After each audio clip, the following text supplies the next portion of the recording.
This discrepant event is called air, mass, matter. You can use this actually for several different concepts. You can show that air has mass, gases have mass, occupy space, and exert air pressure.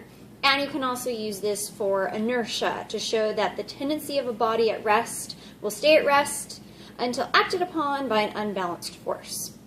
So for this discrepant event, you need a cheap yardstick or paint sticks from the hardware store will work perfectly. You just need something that's made up of basically cheap pine wood. You also need several sheets of newspaper. I'm using about 3.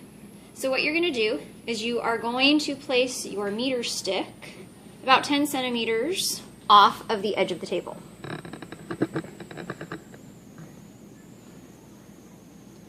You are going to lay your newspaper over the yardstick or meter stick. To teach students about air pressure, for example, you would ask them, if I'm pushing down slowly on the edge of the meter stick, the one that's overhanging on the table, what is going to happen to the newspaper? You'd have them predict, and then you would actually test it. So if I just slowly push down on the meter stick or the yardstick, we notice that the newspaper is lifting up. Now, the reason why the newspaper is lifting up is because the stick is pushed at a slow pace. It's allowing air to rush underneath your newspaper. So what's happening is the air that's being pushed underneath your newspaper and the air pressure on top of your newspaper are counterbalanced. So since you have counterbalanced air pressure, the stick is just going to lift up the paper. Then you ask the students, okay, so what if I swiftly push down the end of the meter stick that's hanging over the table?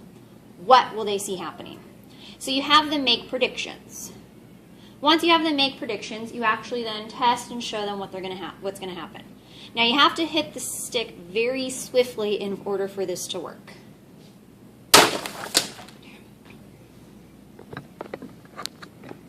So as you can see, I did not hit the stick swift enough, so you actually have to do it very, very, very quickly.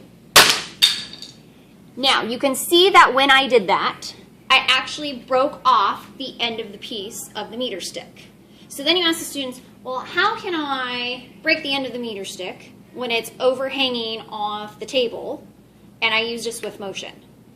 What they actually should come up with that the air pressure on top of the newspaper is heavier than the air pressure underneath. So when you're doing a very swift motion, you're not allowing any of the air to seep underneath the newspaper. So you can actually show that air has mass because air is sitting on top of the newspaper. It's pressing down on the newspaper when you swiftly hit the meter stick. You can also talk about that air pressure equals force over area. So what you're actually finding out is that the weight of the air column is heavier on top of the newspaper when you swiftly hit the meter stick because you're not allowing air to go underneath the newspaper. So the air column, the weight, is going to be greater on top than underneath so that it actually allows you to break the end of the meter stick.